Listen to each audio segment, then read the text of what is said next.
Hey there, fans of brotherly love wrestling. It is I, Vic Delicious. Philly's own, the Mecca here. It is the real McCoy, J.D.X.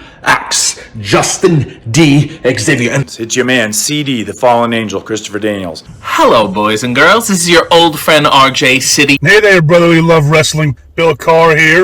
Hey everyone, this is two-time guest Wheeler Yuta. Two bozos from Philadelphia flapping their gums about pro wrestling this, pro wrestling that. Which is not that unique in the grand scheme of things yet. You are in for a treat because you're tuned in to Brotherly Love Wrestling. Philadelphia, are you ready? No! They said, are you ready? This is Brotherly Love Wrestling Podcast, your first stop for everything professional wrestling. So sit back and enjoy wrestling talk at its finest with your hosts, Larry Hall and Joe Corrado.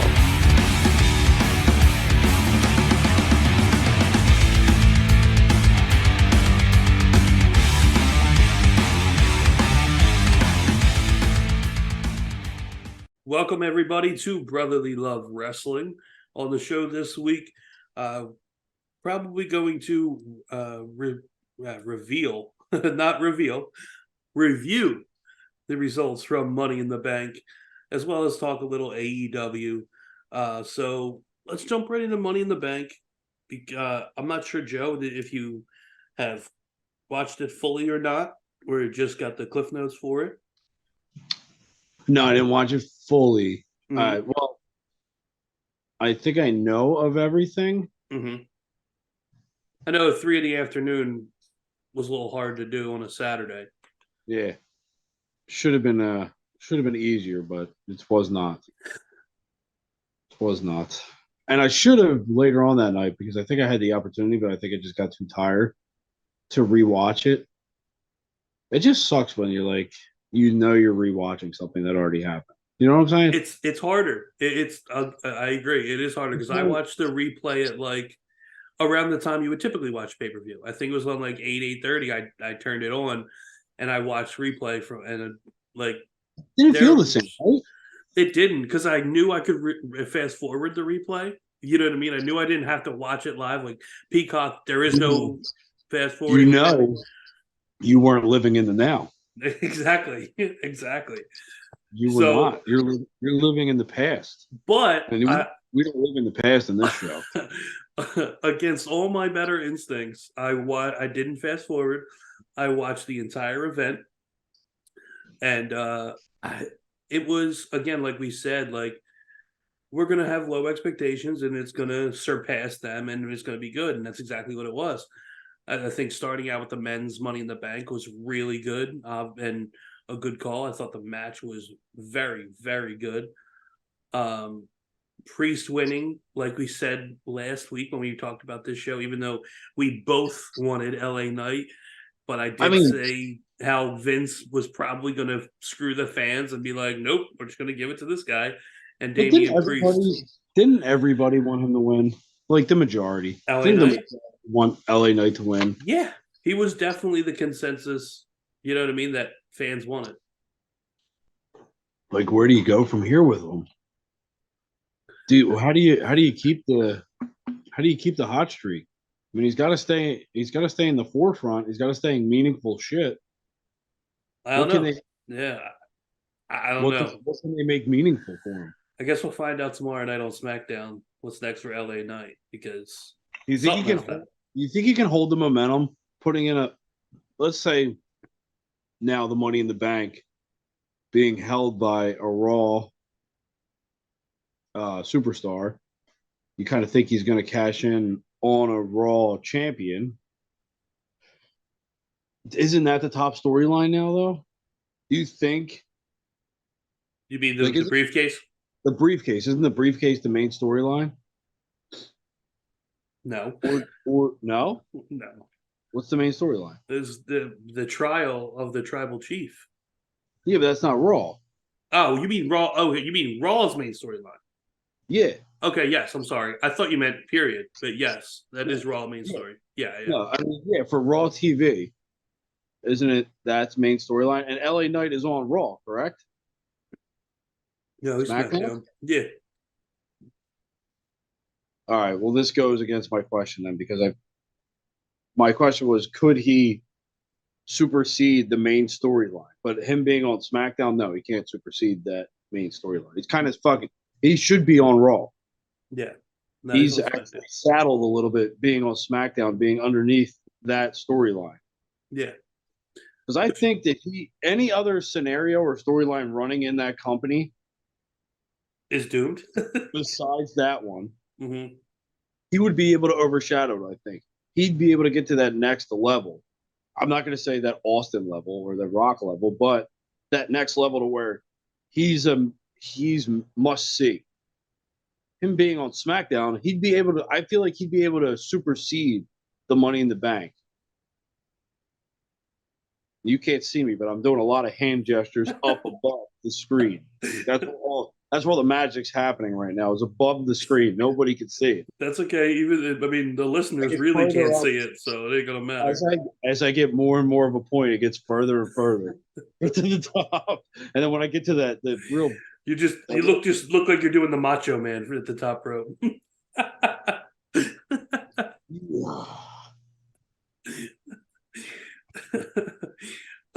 But yeah, no, I agree. I always look around like that. No, sidebar, please. Yeah. Would you love like back in the day when they got the real big close up and they're always like, that's how all the facial expressions went. Like you can't believe it. Every one of them, all of them, whether baby face or heel, it didn't matter. They always got like so close to the face too. It's just like always like they always got it. It's like, and the people that are listening to this show don't get the joy of seeing you and the weird ass faces you're making. I really feel like a lot of people have switched over to the visual, the side of this. I feel like just because I'll tell you the numbers say different recently over the past 4 or 5 episodes, but I mean, typically, I would agree with better voice.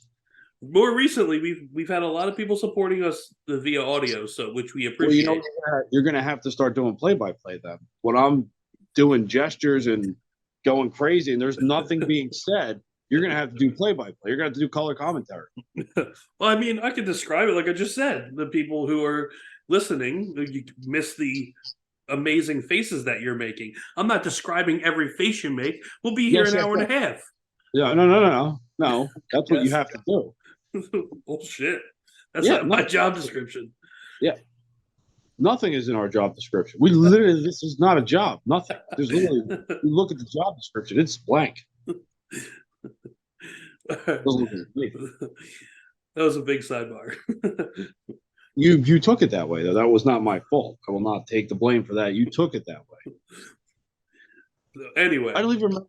Here, if it's any consolation, I don't even remember what the sidebar was about. It was the wrestlers and their faces and their facial expressions when the camera got real close and then looking around. I thought there was more to it than that. No. That's how far gone I am. Jesus Christ. Anyway. Anywho, back to the topic at hand. Money in the Bank. So aside from Damian Priest winning, which afterwards and now after watching Monday Night Raw, and them kind of mixing in the Seth Rollins, Finn Balor, Damian Priest all together, I kind of like it. I think that's the way to go because now you have the story built in. Yes, exactly. You have Priest, the so-called second fiddle to Finn Balor, now holds the Money in the Bank briefcase. Now is he the top guy in Judgment Day? Finn Balor's going for the title right now. Mr. Money in the Bank's got the briefcase. They're boys. They're part of the same faction. Does he cash in? Does he steal the spotlight from Finn Balor? Meanwhile, Damian Priest went to cash in on Monday night, and Finn Balor screwed him over and kind of got in his way and attacked Seth when he was going to cash in. So we could have got a cash in, but Finn ruined it on Monday. So you already keep building on during that main event on Monday. So, or are they going to build it this way, though? Oh, you know how they could build it? Just spitballing here. Finn wins, and Damian Priest comes out with the briefcase and kind of plays the mind games. And instead of handing in the briefcase, he turns and he just gives him a big fake hug. You know what I'm saying? Like one of those, I would never cash it on you. And now it's fucking now they're playing fucking they're doing mind games. Finn fucking driving Finn crazy. Mind games. Dude, imagine if they brought that back. The pay-per-view? Yeah. Mind and games. they had that, they led up to it with this whole thing. It'd be like a dissension within the Judgment Day of just fucking Damian Priest holding the briefcase, Finn's the champion, and just always being in the background, just completely fucking with him. You could definitely do that. I mean, look, good friends, better enemies. I mean, another throwback to a '90s call tag. Doesn't Triple H love a face fucking Finn Balor anyway? Doesn't he just love that anyway? Mm-hmm. With the whole I mean, look, when you can get crowd precipitation, I know the precipitation when the precipitation. They're just fucking pissing all over each other. It's fucking crowd precipitation. I don't know what to tell you. Participation. That's what I was trying to say.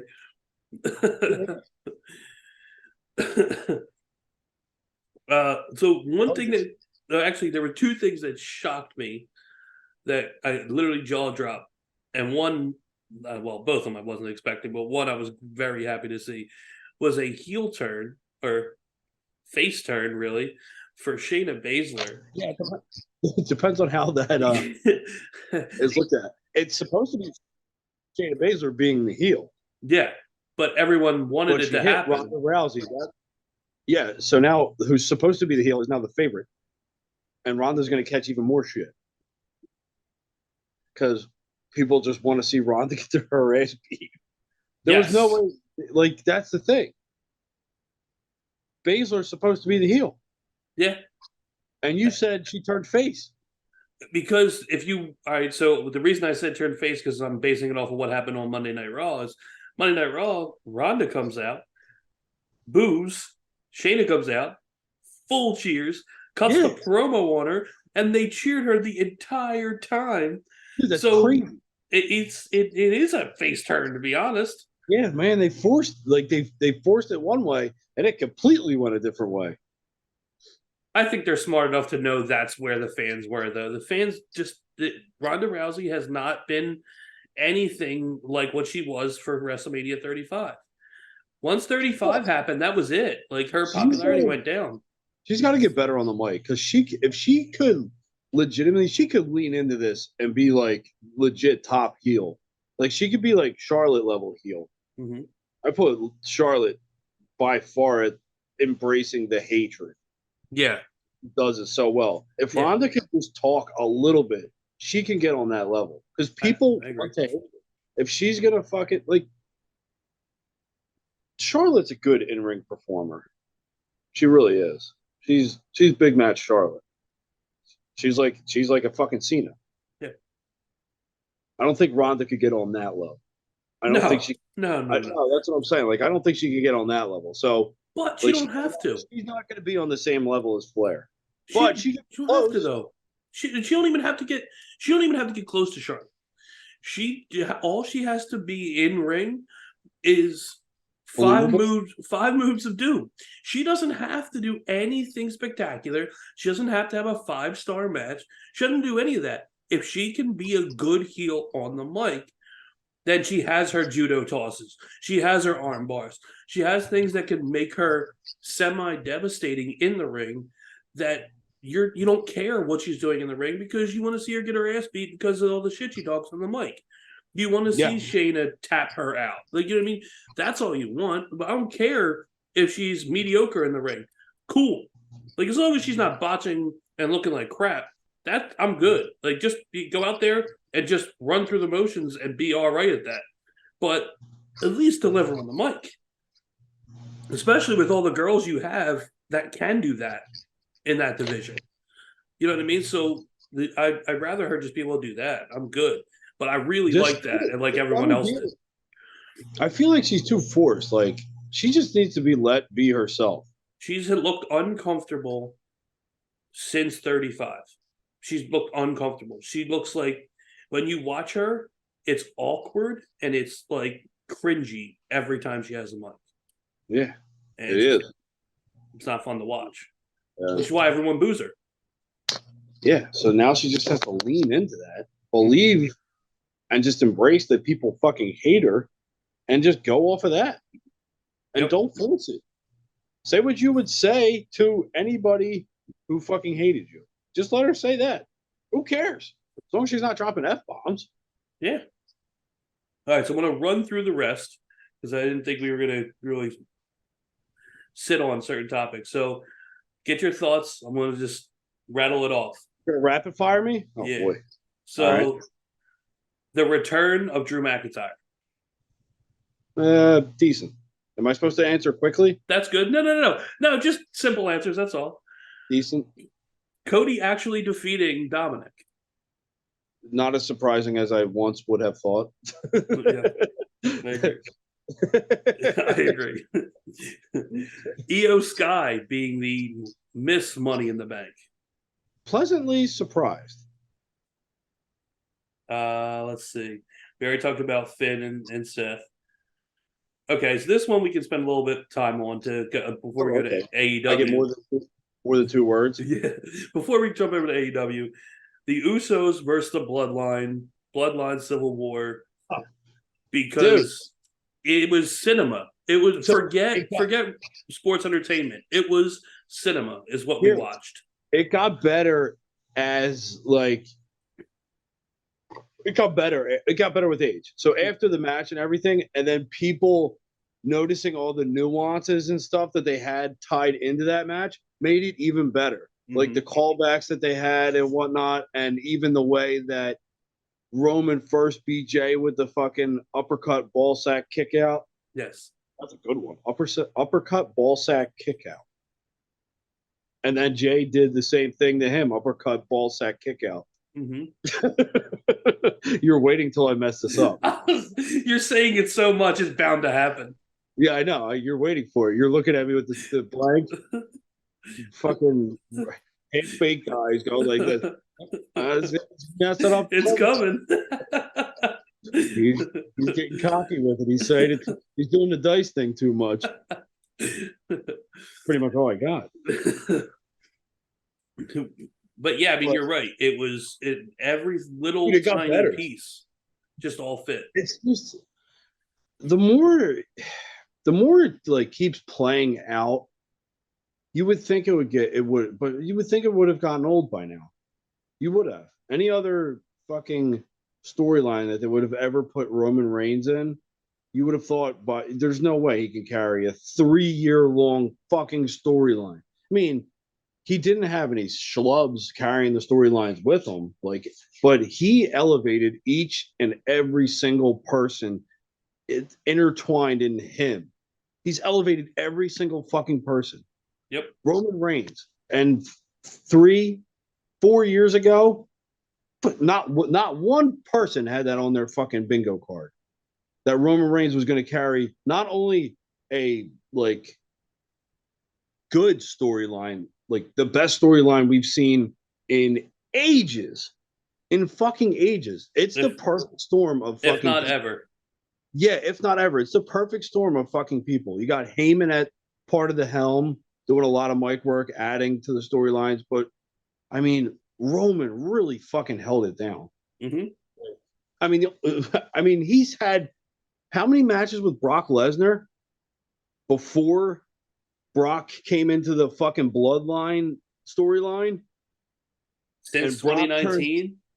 Brock turned into country Brock, and we got a Brock Lesnar, a face Brock Lesnar, and fucking everyone loved it. Dude, that's Roman Reigns. That's what Roman Reigns did. Three or four times, maybe? You were very something like that. Yeah. No, he's had a bunch where he beat the hell out of them. I think one was New Orleans, and everyone cheered after he won and busted Roman open. And I mean, since Rollins won. Oh Jesus, you're really going back. Yeah, so like that's what I'm saying. Like he's got a history with Brock Lesnar, and this one was the best by far. Bloodline Right. fucking Roman versus Happy Cowboy fucking Brock. Yeah, you're right. It was the best one. We got to see Brock drive a piece of fucking farm equipment. Like that, we thought we were done with that. Ever seeing that, and we actually loved it. We actually loved that fucking storyline. A storyline that we've grown to hate because it was overdone. They fucking made that great. Dude, it's insane. It's insane. Everything that you fucking look at, the line of work that was done throughout this whole fucking storyline and where it's at now, where the first person to fucking pin Roman Reigns since what was it, like 2019 or some bullshit? Like 40 years? Like that. It's some crazy number. Corbin? Baron Corbin was the last person to pin Roman Reigns, and when the hell was the last time fucking Baron Corbin was even remotely relevant? Besides the Pat McAfee fucking chant. But Jey Uso, of all fucking people, like this, and they still have it. Like we don't even know where it fucking goes from here. Like I said, Friday night. Friday night. So the segment that was canceled for Raw 30, that we were looking forward to for Raw 30, the trial or it was a celebration of the entire bloodline, now has become a mixture of the bloodline celebration, but with the trial thrown in. So now it's the trial of the tribal chief. So like, what the hell? What do we expect? Like, are we going to have the Wild Samoans there? Are they going to be a part of the trial? Is Rikishi going to be there? Like, Probably. Are they going to be running in this actual bloodline? Are we getting that? Like, it's just must see. We've been begging for cliffhangers and must see TV with pro wrestling, and WWE's giving it to us. Dude, it's it's like a talk show. These trials of. And it's like not one of those like ones from the 90s that like is going to be a complete shit show, but you're looking forward to it. Like that's what this feels like, a talk show. That's what was entertaining. The fucking complete train wreck that you knew was about to happen. But the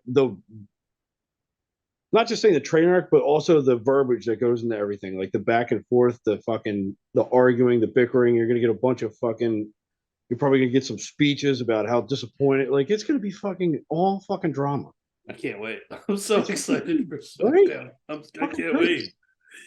And I'm going to try and get this out as soon as possible, hoping to get this out before SmackDown. Downloading it as we're going, if that's even possible. It's not possible. It has to convert before I download. But yeah, I would like to get this out Friday afternoon. That's my goal. All right. But it's tomorrow for the listeners. Yes. So today, hopefully, if you're listening to it. Yeah. I do, before hitting AW, I've watched NXT now for the past 3 weeks religiously. And I've said this, I probably think I said this a month ago when I was still trying to stay current with it. It is getting better and better. And if you want to call them cameos or what, of the main roster coming down and working with a lot of the younger guys and girls, it's been so nice. Like, it's been so good. And not only that, like you said, when was the last time Baron Corbin was relevant? On the main roster. Last Tuesday, he wrestled, but he brought back the lone wolf gimmick. So he had the vest on, he had the music, the logo. It, like, as soon as I saw it, heard the music, gave me chills. Like, I was like, this is so good. Like, it locked me in immediately. Like, it was so good. It was a callback to when NXT was great. Like when NXT was like neck and neck with the main roster. But that's cool though that they still have people like that. People have to give it a chance. Like I watched Tuesday night. Here, crazy thought. I'm going to sidetrack us for just 1 second, but it'll be quick. Imagine if Sammy cuts the beard, the hair, and he comes out with the fucking hat, fucking ska fucking gimmick for an NXT run. That'd be pretty cool. Oh man, I gave myself goosebumps. Well, see, that's the thing. I knew what I was gonna say. They would have to obviously you'd have to lose the titles, which I kind of am good with at this point. I'm not. I love KO and Sammy, but it's time. It's let's not move going. them on. It's not going anywhere. Yeah. Let's move on and find something different. I'm cool with that idea for Sammy. I think that's amazing. But NXT, so this past Tuesday. Hold on, we're about to sidetrack us again, but it's the same topic. Okay. It's I go into fantasy book mode. Imagine if they run that Sami Zayn versus anybody, but he goes for the championship. He's elevating the title, but he wins the title, and KO fucking turns on him again in NXT and fucking pop-up power bombs him. Dude, imagine the callback and the fucking crazy fucking dude. That would be insane. It would be amazing, but they wouldn't want to take that much time from the younger talent. No, but you're getting eyes back on. I get that, but that's not their goal anymore. No, but here's the thing, though. That's a build up to Mania because their Mania fucking pay per view. If you have a Sami Zayn, Kevin Owens main event, and then you tack on 4 good matches with it, dude, that's a highlighter. I see what you're saying. Mania weekend. You just run until that, and then you get the eyes on them, and then as you're building up other people to beat whoever wins that, and then that's when you get your big rub when you beat KO or Sami. I'm never gonna not want Sami Zayn versus KO. So I mean, you don't have to convince me much, to be honest. But I was just breaking down the whole storyline for everybody. I get you. But no, Tuesday they did obviously everyone remembers Raw Underground, the no ropes fight pit. They did that match. They did a Raw Underground match on NXT, no ropes, and it was entertaining. They did a good job with it, and they made it look a little more realistic than Raw Underground looked. They had all the You think that was a shot at Shane? No, I just think I think with Michaels and I think Road Dogg's down there too. I can't remember who's the brain trust of the NXT brand now, but I think they're just trying to see what works, throw shit against the wall, see what sticks, and that I thought to change it up. Yeah, I mean something different. Gable Stevenson was in the one corner. And he got into it afterwards. So, I guess he's still kind of. I know a lot of people wrote him off after he was drafted, and then nothing happened with him on the main roster. But it's good to see him getting some time and him still working down in NXT. But NXT, they're doing a lot of good storytelling. Braun is getting better and better with his new heel persona. I think it's better for him than the baby face tie-dye colors and all that. I like the darker Braun Breaker. But I think people really need to give NXT a chance because they deserve a lot of those eyes because they're really, really putting in a lot of work. And they're doing a good job putting on TV. So, we'll switch over to AEW. There's 2 tournaments I want to talk about. One, I want to get your opinion on because I don't think we have spoken about this tournament. This is a new topic? Yeah. So new topic for us? I'm in. Yeah. So AEW has announced this blind eliminator tournament. I know you haven't been watching Dynamite like you used to. So I know you're probably completely blind to this concept. So what they have is they have Renee Young and RJ City in the back with a Royal Rumble cage with names in it, and they're spinning the cage around, and they all have names on it, and they pick them at random, and whoever 2 names they pick out, that's the tag team. And then they do it again, and that's who they face, and it's a tournament, and they are facing off. Now, wait, what is the end game for this? Tag title shot? I'm not. I think it is. I don't remember hearing it. If it's not, then that makes no sense. If there's no end game to it, then It makes no sense. I've been watching sporadically, so I haven't really. I've just seen the concept, which actually is pretty good concept, but I haven't really locked into AEW a lot. I've been bouncing around, but I think, of course, there has to be something up for grabs. So it has to be a tag title match eventually down the road. But what they have done with doing this is set up mini stories when you're setting up these tag teams. So the first team announced was Adam Cole and MJF.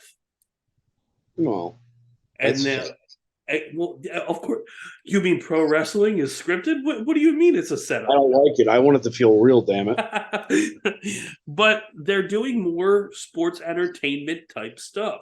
I know that those words pissed off AEW fans, but they're doing this buddy wrestler thing to where MJF is trying to make Adam Cole his best friend, and Adam Cole, the reluctant partner, is just trying to push him off, and because it's MJF and he knows what MJF is. But they did a great vignette that I know you probably didn't see, but they hung out at the gym, and MJF puts up 315 5 times, and Adam Cole walks around and he was like, "You want me to adjust the weight?" And Adam Cole's like, "Nah, I got it." Adam Cole lays down, and they do camera tricks to make it look like Adam Cole does 315 clean. And it was like, because you only saw the first set, and like it was, and MJF's face was hilarious. It was so great. They did such a good job shooting it. The camera angles that they used, and like how quickly they moved around looked really good. It looked legit. If you weren't, smart to the business, but like it was funny. They did a good job with it. Then they had their match last night, and after the match, of course they won and advanced. But after the match, it was Adam Cole's birthday, so he got on the mic, or MJF got on the mic and wished him happy birthday, and streamers came out of the ring post, and people came down with a birthday cake and party hats, and he put a party hat on Adam Cole and he sang him happy birthday. Like, it's entertaining, man. Like, and first of all, anything MJF does is entertaining to me. I think he's great. But this is a different side of MJF, and he just wants to be Adam Cole's friend, and he wants Adam Cole to trust him. And Adam Cole just, nope, not doing it, no, and like doesn't seem interested. But there's little bitty parts where Adam Cole lets his guard down, and you can see it, and like even to the point where Roderick Strong is asking him, "What's going on with you and Max? Like, why are you and MJF hanging out?" He's like, "Oh, I'm just giving in." Like, it's such good storytelling you don't typically see from AEW. And like last night, they did another team, and it was Matt Hardy and Jeff Jarrett. So like, you know what that has been. So like these little tiny storylines are getting revealed, and they're doing a good job with it. You know what I mean? Guys that, oh, how are they going to coexist? Like even though you're doing that over and over and over again, it's still, at least you're telling stories. You're doing things that you don't typically do because you need to. You have to pull some kind of different fan. You can't just have 512,000 watching Collision and be okay with that.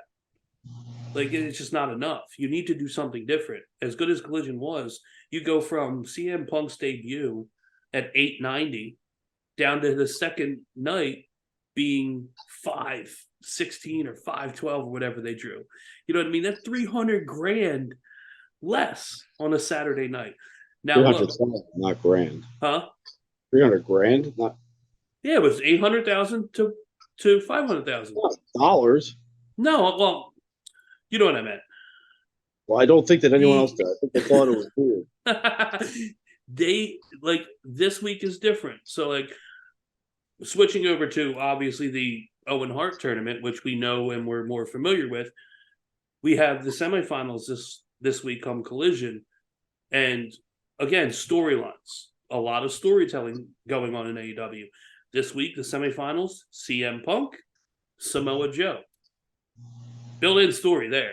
That's easy. So, I mean, that already, I mean, I've been watching Collision the last 2 weeks. I think it's been very good. So I'm already going to watch anyway, but this just makes me lock in even more because you got Punk Joe, you got Ring of Honor, you got Punk never beating Samoa Joe. So like that already has me locked in. And now the other semifinal is Hobbs Starks. You got a built-in story there. You know what I mean? Team Taz originally. So like you can revisit that. I think they're doing a lot of good with storytelling. You had Ruby Riott and Britt Baker last night on Dynamite, which was the finals of last year's Owen Hart. And you had Ruby go over, and Ruby finally get over the hump of Britt Baker. Now it's Soho and Sky Blue in the semifinals next, or I think on Collision, and then the other semifinal on Dynamite. Like a lot of really good storytelling that AEW is doing, which I did not expect because it hasn't been really their forte. Here or there they have, but across the board now, it looks like they're starting to really catch momentum. And they got it good with Jericho, too. They did Jericho wanting to reinvent himself. And, of course, Don Callis comes out and starts pointing out how he wouldn't be here if it wasn't for him. He made the call to make the New Japan match against Kenny and wanting him to join his family, wanting him to join up with him. And I thought Jericho did a great job of letting everyone hang on every word when he tells them, like, I have one word for you, maybe. And then just drops the mic and walks out. It's, you know what I mean? It's storytelling are getting better and better. And I think AEW, to their credit, is focusing in more on that and not just the spot fest matches that people want to complain about. All right. I'm going to stop you. That was very long-winded, and I will do this for you. For those listening, I got an applause from Joe. So here's what, just in your description and me not have kept current, this is what you've got me interested in. This MJF Adam Cole storyline, 100%. I'm now invested because of what you've just described to me. 2, this whole WCW, it's got a WCW feel. This whole tag team, the blind eliminator tag team. Yeah, just by how you described it, it reminded me of the like kind of like the Lethal Lottery. Yeah, exactly. So I like this. Wherever way this is going, or wherever I can watch this, is this Dynamite with the Lethal Lottery?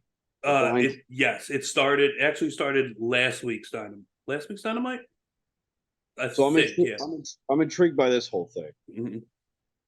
I think it is an outside of the box way of thinking to do storytelling and just get storytelling into your show. I heard a couple people online. I read a couple people online complaining about it and saying it's a layup, putting people who had feuds in the past together. But like, who cares? Like, it's different. It's something different. It's something that no one else has been doing, and you're not like doing it. Oh, we're just going to throw two guys together in a tag team. No, there's a reason behind it. You know what I mean? There's a tournament behind it. So, I mean, isn't storytelling supposed to be a layup? Like, isn't it supposed to be like kind of like feel like it should be a layup? This is if it feels like a layup, I think that's a good thing. Mm-hmm. I think it that makes it come across as natural. Like, oh, this was a layup, but you already know that this makes sense. Yeah, you're already like a lot of them are already built-in stories. Like I said, if you revisit storylines and you do something different, then it's a plus. It's a win. Yep. We literally just had a 10-minute conversation about the Bloodline running a storyline forever, but coming up with new ways to do it. I mean, this is a new way to continue a storyline or to rehash a storyline. I don't think it's a bad thing. I'm actually intrigued by it, and I probably will. If I watch one episode, I know that I will be able to keep the streak going. Yeah. But once I get the one in, and that I think what you've described there has done that for me. And I think the next week's, or I have a report. Maybe I'll go upstairs and I'll watch it now. Either way. Last night's Dynamite was very good. That'd be probably a good place to start for you. Yeah, so maybe I do that. Either way. But what else you got me to, at least, I mean, Punk and Joe, that's kind of, That's an easy one. Am I as intrigued as that about that as I am what the other two things you just told me? Not really. Like those other two things, but I will say what you've just piqued my interest in is the whole Don Callis Chris Jericho thing. Mm-hmm. I mean, you've piqued my interest on that one. Yeah. Because I thought Jericho and the Jericho Appreciation Society, I thought that had pretty much run its course. And man, having two mega mics together, phew, that's dangerous. That's good television. That's very good television. Mm-hmm. You put Jericho and Callis together, and you tease it to boot, Mm-hmm. not just jam them together. I mean, that's good. That's good TV. Yep. And that you can catch on Collision. Mm-hmm. So that's good. This is good things. You got enough going on two shows, which you should. And I will say that when you were talking to me about the Owen Hart tournament, yeah, that sounds good. I mean, I like that the intermingling storylines there and whatnot, but the women's one, Ruby Soho versus Sky Blue, you said? Yeah. I wonder if you give Sky Blue a nod. That's what piqued my interest on that one. Like it is time to elevate.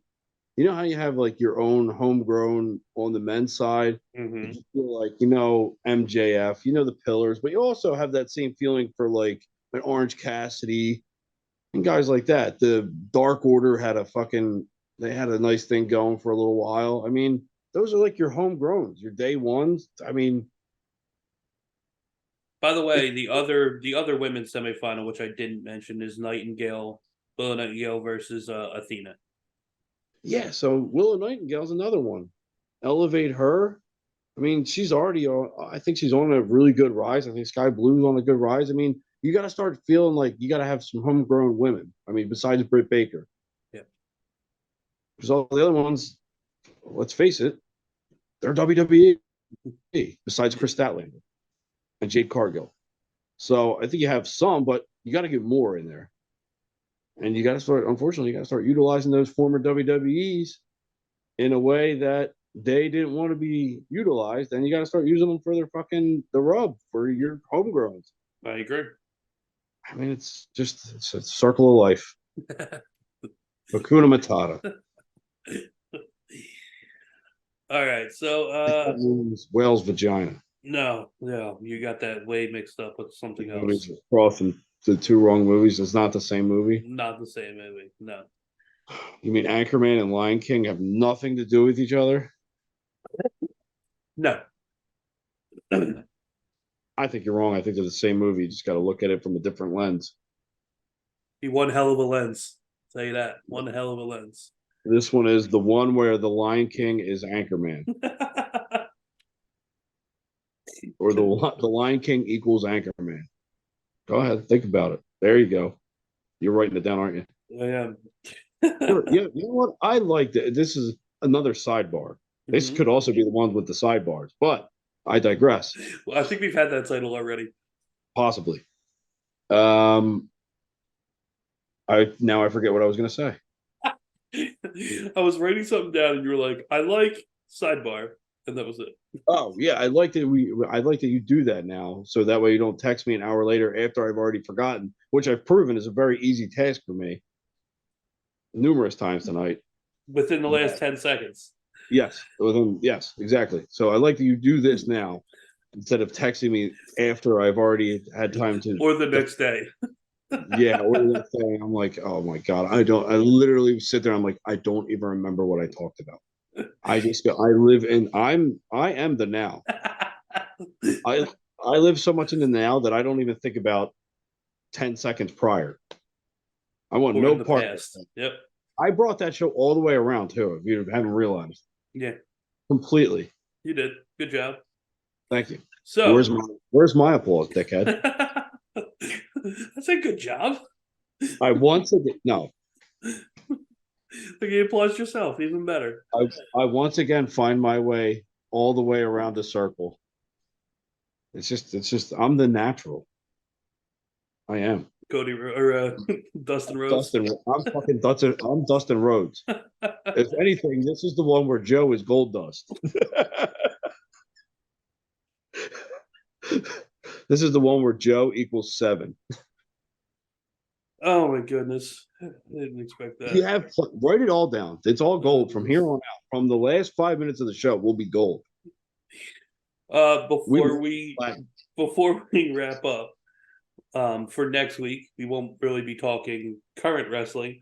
Next week on the show, not current television storyline. Yeah, storyline. Yeah. But we'll talk current wrestling. Yeah, next week on the show, we will be having Big Dust join us on the show, which should be. I feel like this one could go either way. I feel like that we don't like he could be a dick to us. We don't know. We could ask the wrong question and we could set him off on the wrong path. Yeah, that's true. Or it could be completely different, where we all just gel completely perfectly fine, and we have the best interview ever. Who knows? We've had guests that have insulted us the whole time and called us bozos and stuff like that before. So it's happened before. I mean, yeah. I mean, I know who you're talking about. And he shaved his fucking eyebrows. So who's the bozo now? Well, yeah, Brian. Yeah. Brian Johnson. Yeah, you. You fucking come on our show, you get famous, and then you shave your eyebrows, and you don't want to fucking come back on our show. We just got to reach out to him. We haven't talked to him in a while. Yeah, no. It's his fault. He has to reach back out to us. We extended the olive branch. Now he has to come to us. All right. All we do is put people over. I don't get it. Get no respect. Brotherly Love Wrestling equals Rodney Dangerfield. I've given you 6 show titles. Like I said, I'm giving you platinum. I'm going platinum. I got them all. All right, good. You got any old noggin? They're in the vault. All right. Well, until next week when we talk to Big Dust, thank you for watching and listening, and we'll be talking to you very soon.